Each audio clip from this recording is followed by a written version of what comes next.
दुनिया की सारी परंपराएं कहाँ से शुरू होती है? संगम युग में किससे शुरू होती है? शिव बाप से शुरू होती है। शिव बाप इस सृष्टि पर आकर के प्रैक्टिकल रूप धारण करता है। परम पुरुष का मनुष्य सृष्टि का परे ते परे रहने वाला पिता।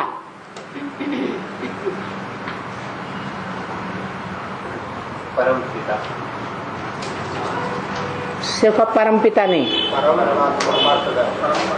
परम पिता कहेंगे जिसका कोई पिता नहीं। और ये मनुष्य सृष्टि का पिता है, परम पिता नहीं है, क्योंकि मनुष्य सृष्टि के पिता का भी कोई पिता है, जिस पिता से वो विश्व की बादशाही की युक्ति लेता है, ज्ञान लेता है। निराकार आत्माओं का बाप निराकार है, तो निराकार ही वर्षा देता होगा ना? हा? कि साकार वर्षा देगा, मैलमाड़ियां अटारियां देगा? निराकार वर्षा क्या होता है? ज्ञान निराकार वर्षा होता है। तो शिव बाप आकर आत्माओं में जो बड़ा बच्चा है, जिसे मनुष्य आत्माओं का बाप कहा जाता है, उस आत्मा को, बड़े बच्चे को अपना ज्ञान का पूरा वर्षा देता है। कैसा पूरा वर्षा? जो गाया हुआ है कि वो अखूट ज्ञान का भंडार है। कैसा अखूट ज्ञान का भंडार? ऐसा अखूट भंडार जो कभी खोटता ही नहीं। सारा का सारा ज्ञान निकाल लिया जाए, भंडार निकाल लिया जाए, कोई निकालने वाला हो तो फिर भी पूरा ही बचता है। ये भक्ति मार्ग में भी गाया जाता है। पूर्णमिदं पूर्णमदः पूर्णात् पूर्णं विदुच्यते पूर्णस्य पूर्णमादाय पूर्णमेवावशिष्यते। तो इस मनुष्य सृष्टि में 500-700 करोड़ की मनुष्य सृष्टि में कोई बच्चा होता होगा जो संपूर्ण अखूट भंडार को धारण कर लेता हो एक बार। कौन हो सकता है? इब्राहिम, बुद्ध, क्राइस्ट, ब्रह्मा?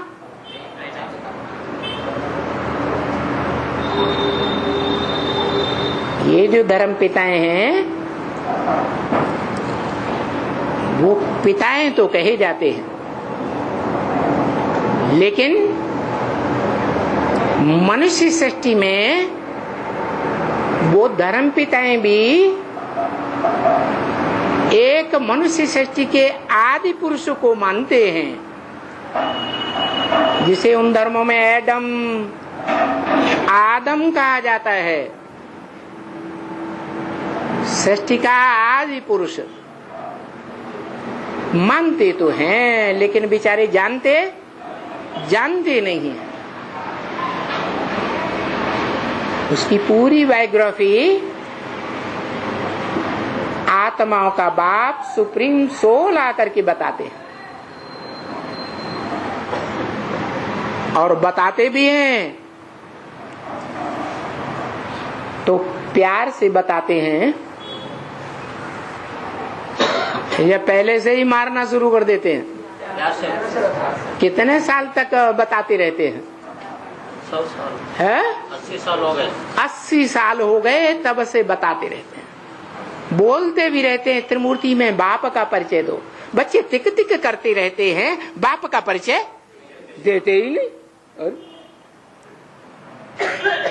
चलो ब्रह्मा कुमारियों की बात छोड़ दो, वो तो बेसिक ज्ञान लेती है, प्राइमरी नॉलेज लेती है। जो एडवांस कहे जाते हैं कि हम एडवांस ज्ञान ले रहे हैं, सुप्रीम सोल बाप का,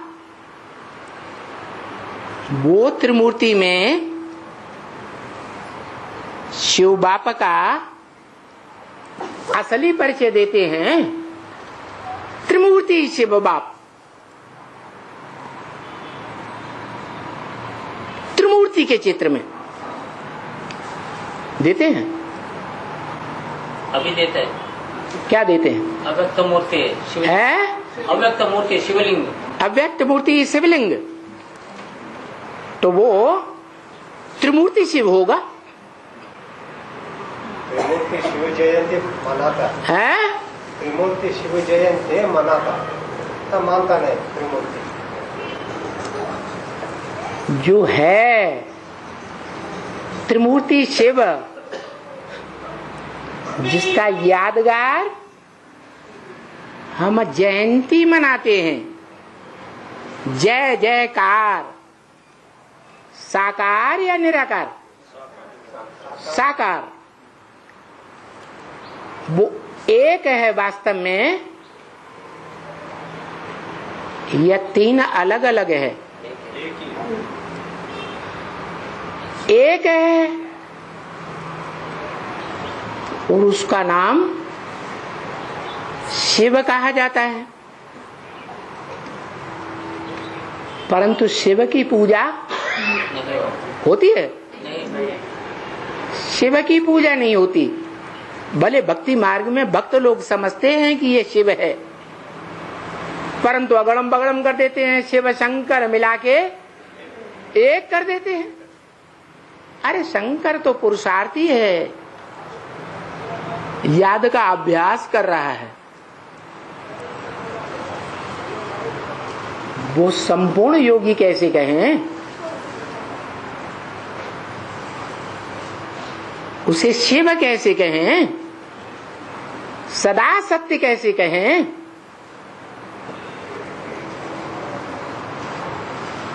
तो वो मूर्ति बताओ।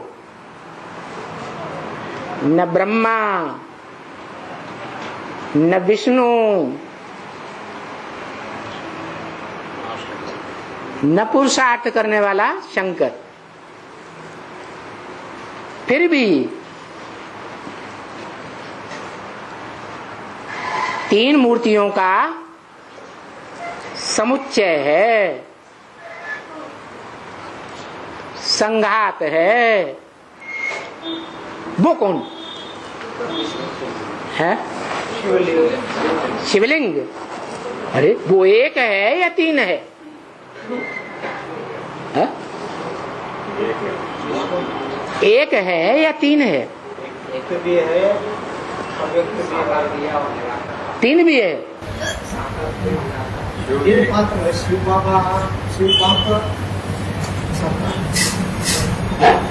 शिव बाबा तीन आत्म करते हैं। त्रिमूर्ति शिव जयंती शिव बाबा शिवलिंग है। शिवलिंग है, उसमें शिव है, शिव है। शिवलिंग कहते हैं, माना गया शिवलिंग। तो कहते हैं कि मेरे लिंग की ही पूजा होती है और कोई देवताओं के लिंग की पूजा नहीं होती है। तो जो मेरा लिंग है वो मेरा है। अच्छा, और जो पुरुष हैं इस सृष्टि पर मनुष्य मात्र हैं, उनका लिंग नहीं है।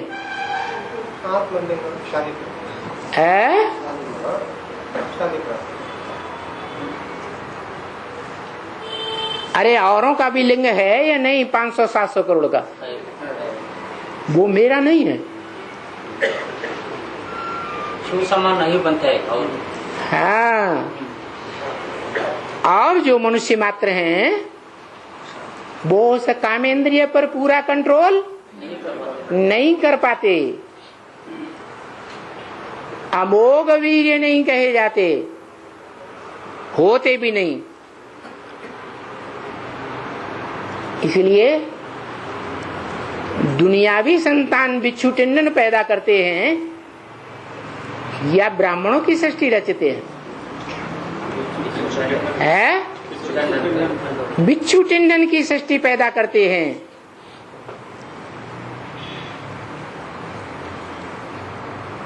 जो अमोघ मूर्ति है वो बिच्छू टिंडन नहीं बनाती, क्या बनाती है? नौकुरियों का ब्राह्मण भी नहीं बनाती है। कौन सी कुरी के ब्राह्मण बनाती है? सूर्यवंशी ब्राह्मण। चढ़ती कला के ब्राह्मण सुदेवता या उतरती कला के ब्राह्मण सुदेवता? चढ़ती कला के ब्राह्मण सुदेवता। दादा लेखराज ब्रह्मा के द्वारा या दादा लेखराज ब्रह्मा ब्राह्मण सो देवता बनते हैं, अपने फॉलोअर्स को बनाते भी हैं, तो उतरती कला की आत्मा हुई या चढ़ती कला की आत्मा हुई? उतरती कला है? उतरती कला। क्यों है? नहीं बनाते। अरे अपने बच्चे नहीं बनाते, देवता नहीं बनाते। सतयुग में देवता उनकी पीढ़ी में बनते नहीं सतयुग से है। गिरती कला वाले, सतयुग से गिरती कला वाले।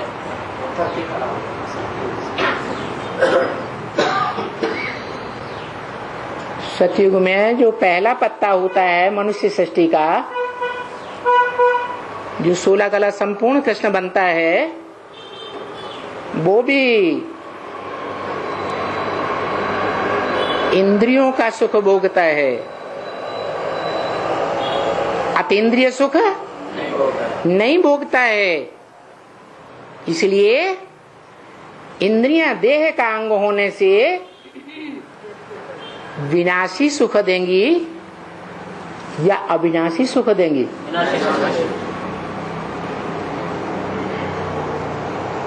जो लक्ष्मी नारायण के चित्र में दिखाया है, साक्षात्कार से बना हुआ चित्र है। राधा कृष्ण एक दूसरे को श्रेष्ठ इंद्रिय आंख से प्यार से देख रहे हैं, सुख ले रहे हैं, सुख दे रहे हैं। जो सुप्रीम सोल बाप का भी कहना है, सुख लेना है इंद्रियों से और सुख देना है, न दुख लेना है न दुख देना है। ठीक है। सतयुग के आदि में वो पहले पत्ते राधा कृष्ण सुख लेते हैं, सुख देते हैं, तो भी नीचे उतरते हैं या नहीं उतरते हैं? कलाएं कम होती हैं या नहीं होती हैं? तो उतरती कला वाले हुए या चढ़ती कला वाले? उसी युग में उतरती कला वाले हो जाते हैं। लेकिन उनको 16 कला संपूर्ण बनाने वाला जो बाप है, प्रैक्टिकल में वो ऐसी स्टेज तक पहुंचता है और अपने फॉलोअर्स को पहुंचाता है जो 16,000 फॉलोअर्स राजयोग के द्वारा नंबरवार कंट्रोलिंग की पावर, राजाई की पावर पाने वाले हैं, वो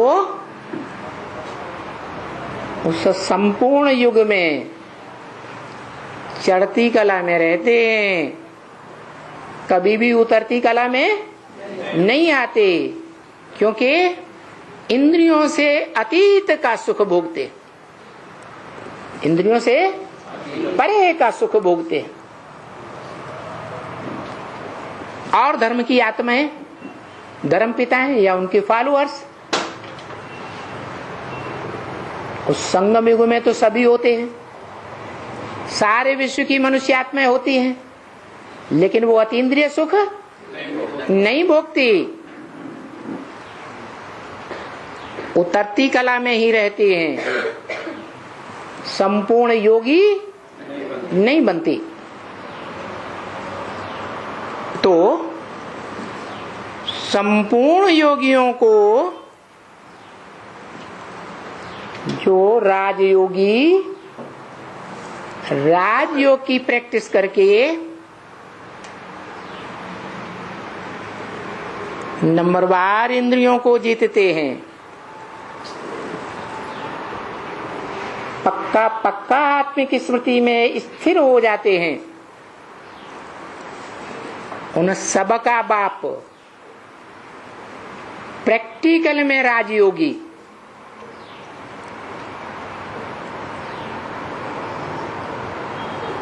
कैसा राजयोगी? प्रैक्टिकल में तो, लेकिन योगियों का ईश्वर, ईश माने शासन करता,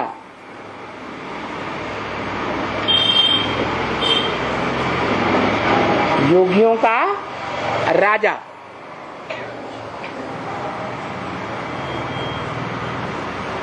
कंट्रोलर। इसलिए नाम दिया जाता है राम। नाम के आधार पर, नाम के आधार पर गायन होता है। रम्यते योगिनो यस्मिनेते राम, जिसमें योगी आत्माएं रमण करती हैं, मस्ती मारती हैं, आनंद लेती हैं, ऐसा राम।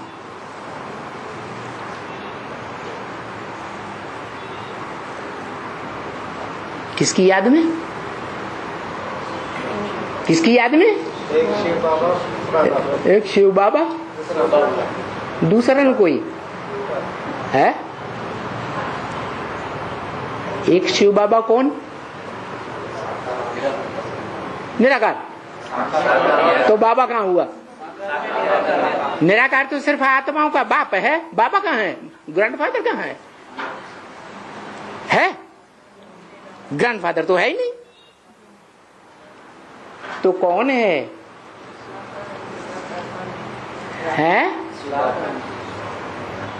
ऐसा योगी बनाने वाला कौन है?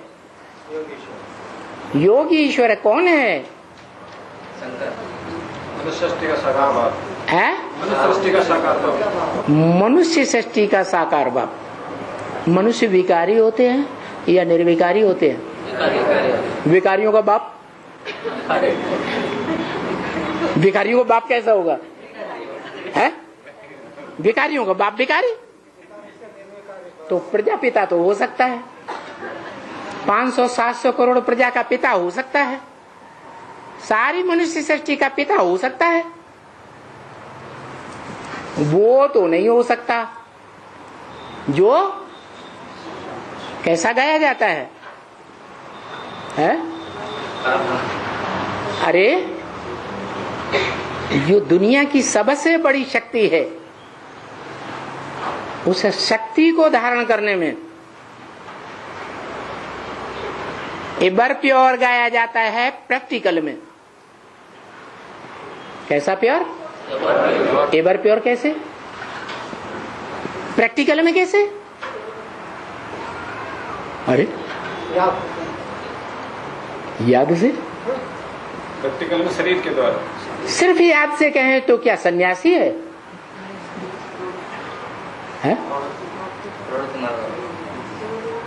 प्रवृत्ति मार्ग की याद से। सिर्फ योगी नहीं, कर्म योगी। कैसा योगी? कर्म योगी। कर्म इंद्रियों से कर्म करते हुए योगी। और कर्मेंद्रियों में भी कौन सी कर्मेंद्रिय? कामेंद्रिय से कर्म करते हुए भी उसका यादगार संसार में दिखाया जाता है। खुदाइयां हुई हैं सारी दुनिया में, जहां वो लिंग मूर्तियां मिली हैं, और भारत में गांव-गांव शहर-शहर में मंदिर बने हुए हैं यादगार, उस प्रवृत्ति मार्ग की यादगार के, कर्म योगी के, कि कर्मेंद्रिय से कर्म भी कर रहा है, प्रवृत्ति में भी है। किसमें है? प्र माने प्रकृष्ट, वृत्ति माने वृत्ताकार।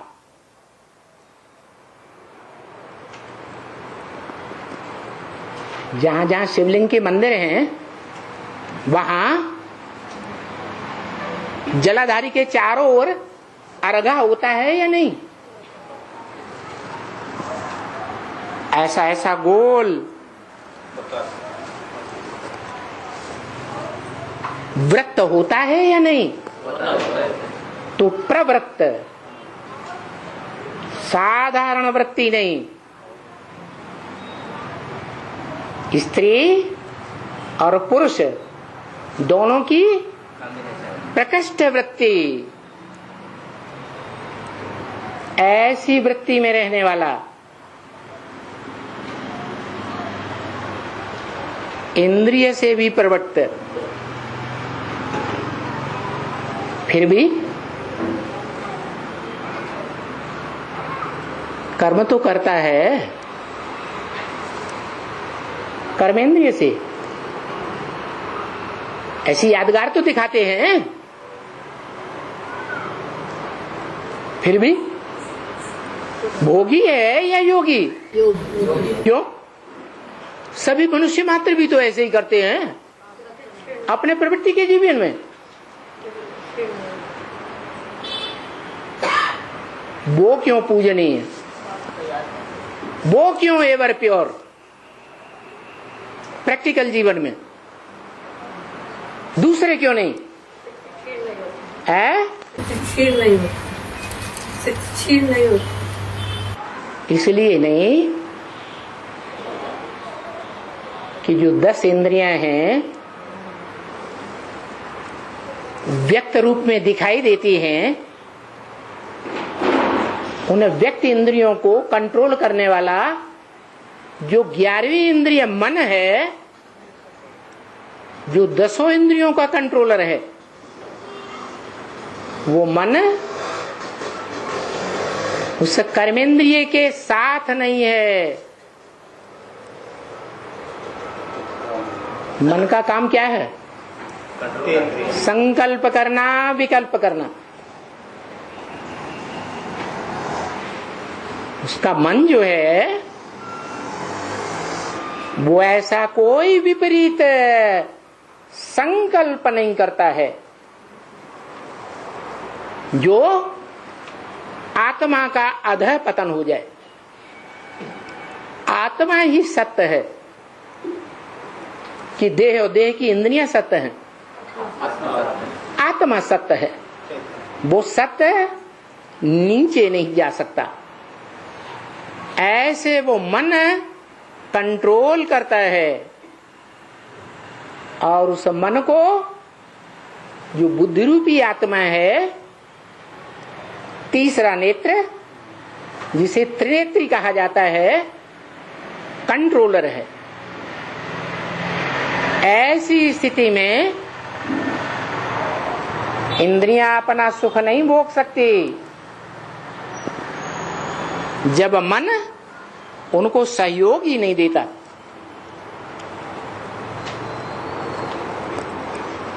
सुख का अनुभव नहीं कर सकती, दुख का भी अनुभव नहीं कर सकती। सुख दुख से परे हो जाती है आत्मा। जब ऐसी स्टेज हो जाती है तो उसे परम पुरुष कहा जाता है,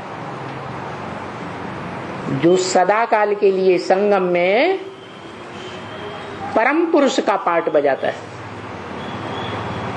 उसी समय की यादगार भक्ति मार्ग में मनाते हैं।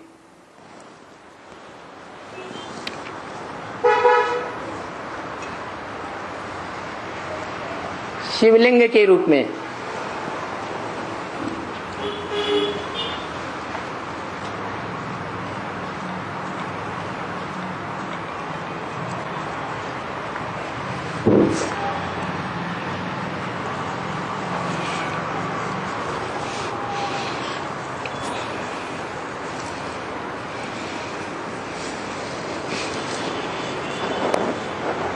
तो ऐसा शिवलिंग जो संपूर्ण रूप धारण करता है प्रैक्टिकल जीवन में, उसे मास्टर त्रिकालदर्शी कहा जाता है। शिव बाप ब्रह्मा के मुख से कहते हैं मैं त्रिकालदर्शी हूं, लेकिन मास्टर त्रिकालदर्शी नहीं। तुम बच्चे मास्टर त्रिकालदर्शी हो। मैं त्रिलोकीनाथ नहीं हूं, तुम बच्चे त्रिलोकीनाथ हो।